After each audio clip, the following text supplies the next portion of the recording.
Bienvenue à Tunis, la capitale de la Tunisie. 20% de la population du pays réside dans cette ville où l'on y fait bien souvent escale. Tunis offre plusieurs visages. D'un côté, la grande mosquée, de l'autre, la cathédrale, la vieille ville et la Médina. Plus loin, la technopole avec ses gratte-ciel. Nous voici sur l'avenue Bourguiba. Celle-ci et ses rues perpendiculaires sont bondées de snacks, de bars.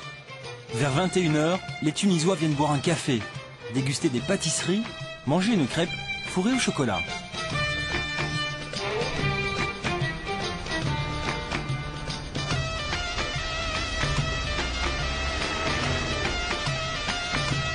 Nous traversons le marché central de Tunis, qui se situe à quelques pas de l'avenue Bourguiba.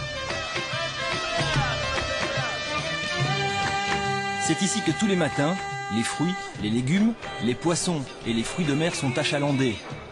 Thon, espadons, moules, crevettes, rougets, dorades font partie du menu quotidien des Tunisiens. Les Tunisiens aiment bien les poissons. On mange bien les poissons. Aussi bien c'est le moment du l'espadon maintenant, le moment de Miro, on le travaille en tranches, aussi bien les chiens de mer. On a tout. Vous les pêchez où ces poissons? La plupart du sud. C'est au Gebes, Sfakas, aussi à Bizerte. C'est pas loin d'ici, presque 60 km de la Tunisie. De Mahdeya, près de Sousse, Mahdeya près de Sousse. Presque 150-160 km de Tunisie. La Méditerranée? Bien sûr, oui.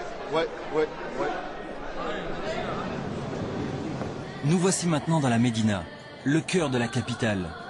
Bâti au 8e siècle, l'ensemble arabo-mauresque s'est développé autour de la grande mosquée, Es Zitouna. Depuis 1979, la vieille ville est inscrite au patrimoine mondial de l'UNESCO.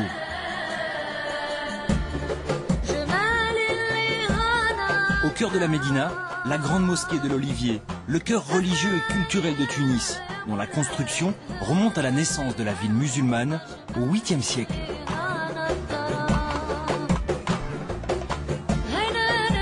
La grande mosquée est entourée de souks. Les ruelles sont remplies de ces petits commerces où sont vendus épices, bijoux, cuir, tapis, souvenirs pour les touristes. Nous voici dans le souk des Chéchia, cette pipao introduite dans le pays par les musulmans andalous chassés d'Espagne au XVIIe siècle.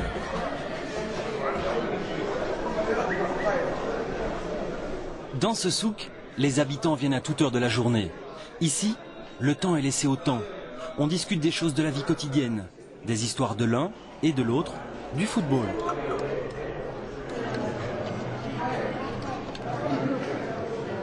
On prend place dans le souk pour déguster un thé à la menthe, une orange pressée ou encore un café turc dans lequel on ajoute quelques gouttes d'eau de fleurs d'oranger.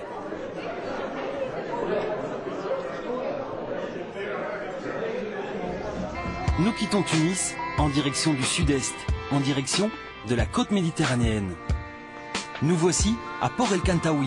La station balnéaire s'articule autour du golfe et de la marina. C'est aussi un haut lieu de l'hôtellerie et de la thalassothérapie. La Tunisie est devenue la deuxième destination mondiale pour la pratique de cette activité. La plupart des nouveaux hôtels proposent désormais un espace bien-être à leur clientèle, comme par exemple à Yasmina Mamet, au nord de Port El Kantaoui.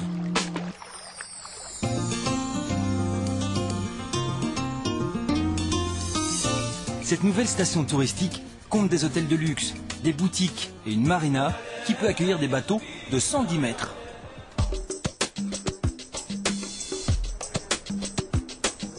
Nous terminons notre petit tour d'horizon à une vingtaine de kilomètres, au nord-est de Tunis, à Sidi Bou Saïd, perché sur une falaise qui domine Carthage et le golfe de Tunis. Le site est classé au patrimoine mondial de l'UNESCO, grâce aux efforts du baron français Rodolphe d'Erlanger, qui y avait établi résidence comme beaucoup de notables tunisiens au XIXe siècle.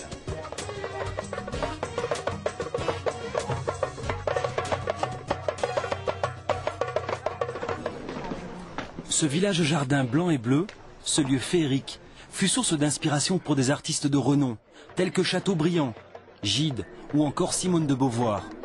C'est aussi ces deux cafés célèbres, chantés dans la chanson française, le Café des Nattes et le Café des Délices.